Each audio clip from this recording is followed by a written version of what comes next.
Bon, il y a quelques semaines, j'ai fait un sondage pour vous demander votre manga de sport préféré. La majorité a voté Blue Lock. Et c'est complètement logique, hein, c'est le manga de sport du moment. Une partie a choisi IQ et une autre avait choisi d'autres mangas de sport comme Kuroko's Basket ou Hajime no Ippo que j'ai vu très souvent dans les commentaires. Cependant, il y a un manga de sport qui est passé assez inaperçu dans le sondage, avec seulement 4% des voix reçues. Avant de vous révéler de quel manga il s'agit, il faut d'abord se demander quels sont les critères pour faire un bon manga de sport. Un bon manga de sport doit présenter un objectif à atteindre pour les protagonistes, afin d'alimenter l'esprit de rivalité et de combativité entre les personnages. C'est d'ailleurs pour ça que la majorité des mangas de sport sont des shonen. Tous les personnages veulent le même objectif, comme par exemple un titre national ou un tournoi départemental, peu importe. Un bon manga de sport se doit également d'avoir un dessin irréprochable et pouvant décrire les mouvements à la perfection sans rendre l'action trop brouillonne. Et je vous garantis que c'est pas aussi simple que l'on le pense. Et bien sûr, un manga de sport doit donner envie au lecteur de jouer au sport qu'il regarde en lisant le manga. Ça peut passer par n'importe quelle méthode, hein. S'identifier à un personnage, captiver le spectateur ou simplement rendre le sport tellement extravagant qu'il en devient fabuleux. Maintenant ça, c'est mes critères qui sont, je pense, indispensables pour faire un bon manga de sport. Et à mes yeux, celui qui respecte tous ces critères à la perfection et qui pour moi est le meilleur manga de sport de tous les temps, c'est Slam Dunk. Alors avant que vous me disiez non pas du tout, le meilleur manga du sport en fait alors nous sachez deux choses. Premièrement, je ne prétends pas détenir la vérité absolue sur les mangas. Ça se trouve, il y a un manga de sport 1 million de fois meilleur et je l'ai pas vu. Maintenant la seconde chose c'est lorsqu'on regarde les faits, quand on regarde les chiffres, il y a un truc qui choque, qui marque énormément même. 170 millions de copies vendues dans le monde. Alors ça paraît beaucoup dit comme ça, mais quand on ajoute le fait que Hippo, manga avec plus de 130 tomes, deuxième manga de sport le plus vendu all time, vient à peine d'atteindre les 100 millions de copies, alors que Slam Dunk n'a que 31 tomes, difficile de faire mieux. Mais alors, d'où vient cette popularité? Qu'est-ce qui explique toutes ces ventes? Ah les gars, y a pas à chercher bien loin, hein. Ce manga c'est un classique. Un classique fait par le maître Takehiko Inoue. Oui, le même auteur que Vagabond. Ces deux mangas n'ont absolument rien à voir, mais sont tout aussi énormes. Bon allez, ça suffit les éloges, il est temps de vous parler de quoi ce manga parle. On suit Hanamichi Sakuragi, un lycéen japonais assez turbulent qui s'est fait recaler par une meuf pour la 50e fois. Le ref a vraiment la dalle et va donc s'inscrire au club de basket du lycée Shohoku pour séduire la jeune Haruko. Ouais, la seule raison pour jouer au basket pour lui c'est vraiment de pécho. Donc comment vous expliquer qu'au début du récit,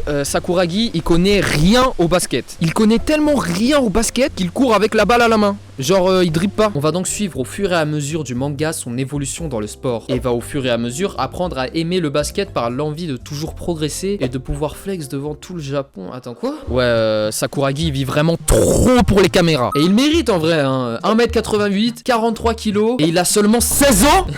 Et je vous jure que c'est pas le pire. Laissez-moi vous présenter tous les membres de l'équipe, à commencer par Takenori Akagi, le capitaine de l'équipe. Il est en terminale et fait 1m90 pour 90 kilos. Alors, il y a trois choses qui me viennent en tête. Déjà, c'est ultra surprenant d'être autant une armoire alors que t'es japonais plus à peine majeur. Deuxièmement, à cause de ça, Sakuragi l'appelle Gori. Mais attends, mais c'est quoi ce manga de merde? Non, mais je vous jure, c'est une autre époque. Non, c'est les années 90 dans les premiers tomes. Après, ça se calme. Il y a rien de raciste, c'est vraiment. Et troisièmement, son gabarit est des millions de fois plus surprenant quand on voit sa sœur, Haruko. Oui, c'est Haruko, la crush de Sakuragi. Et je me demande vraiment comment c'est possible que ces deux personnes soient sorties du même vagin. Ensuite, on a Rukawa, le rival par excellence. C'est complètement l'opposé de Sakuragi. Calme, froid et un véritable prodige au basket. Et c'est aussi l'une des motivations principales pour Sakuragi. Donc, personnage très important, surtout que grâce à lui, on a le droit à la meilleure planche manga de tous les temps. Et je pèse mes mots. Je vais pas vous la montrer, hein. Je veux pas vous spoil, mais ceux qui ont lu le manga,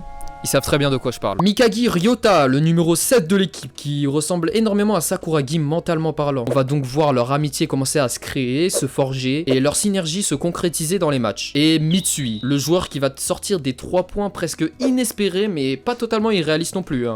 Kuroko's Basket.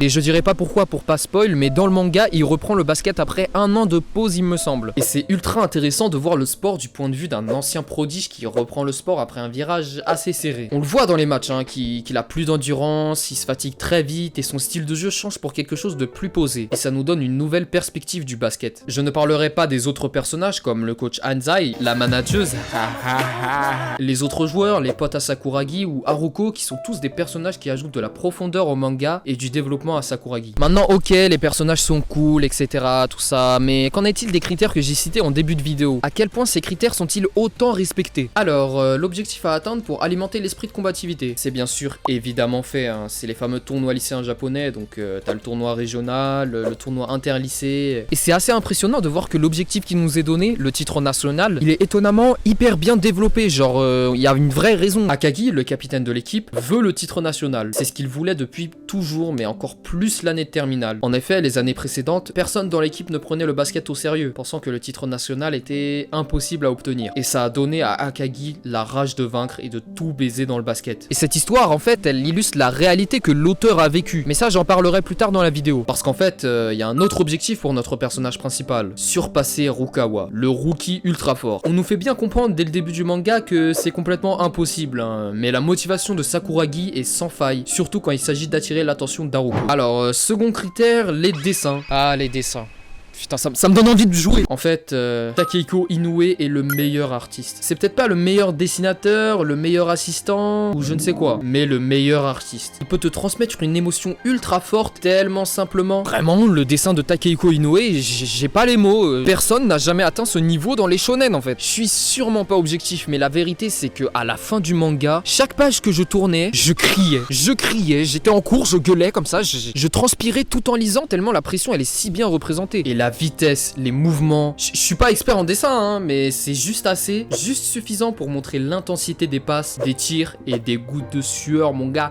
Alors attention, quand vous allez lire le premier tome, vous allez probablement être déçu. En même temps, je vous ai tellement surhype juste avant que quand tu vois ça, tu peux que me détester. Mais les gars, un dessinateur, ça évolue. Et certes, le dessin des premiers tomes ressemble plus à un gag manga qu'autre chose, mais voir le dessin s'améliorer au fil de l'œuvre, c'est pour moi le meilleur feeling à avoir en tant que lecteur. Dernier critère, l'influence, l'impact. Donner envie au lecteur de jouer au sport. Et là, ce manga dépasse tous les autres mangas de sport sur ce point. Alors, comment dire que avant Slam Dunk au Japon, personne ne connaissait le basket. Personne. Mais quand je dis personne, c'est vraiment abusé à quel point ils étaient que deux à connaître le basket. Et donc quand dans le Weekly Shonen Jump, le magazine de manga le plus connu de tous les temps, il y a en couverture un nouveau manga sur le basket, bah déjà, bonjour la galère pour convaincre les éditeurs de faire passer ce manga dans le magazine. Mais surtout, ça intrigue les lecteurs japonais. Du coup, suite à la fin du manga, le basket est devenu ultra populaire au Japon, et on ne peut pas nier que Slam Dunk a joué un énorme rôle dans sa popularisation. Mais du coup, comment c'est possible? Comment un simple manga a réussi à rendre un sport aussi peu populaire, ultra envié par les jeunes des années 90? Et bah personnellement, j'ai une théorie. Pour moi, Sakuragi est le principal pilier de cette popularité. Laissez-moi vous expliquer. Au début du manga, Sakuragi ne connaît rien du basket. Et là, j'ai même pas besoin de rajouter quoi que ce soit, hein. Je pense que vous avez tous compris de quoi je veux parler. Ouais, les lecteurs du Shonen Jump à cette époque, c'était littéralement Sakuragi. Bon, les japonais n'ont pas les cheveux rouges et ils ne dépassent probablement pas 1m80, mais ils se sont complètement identifiés à Sakuragi en fait. Et au fil du manga, Sakuragi, avec les lecteurs, apprennent de plus en plus sur le basket. Les dribbles, les rebonds, les tirs. C'est tellement motivant, et pour un japonais qui ne connaît rien au basket, bien sûr que ça donne envie de jouer.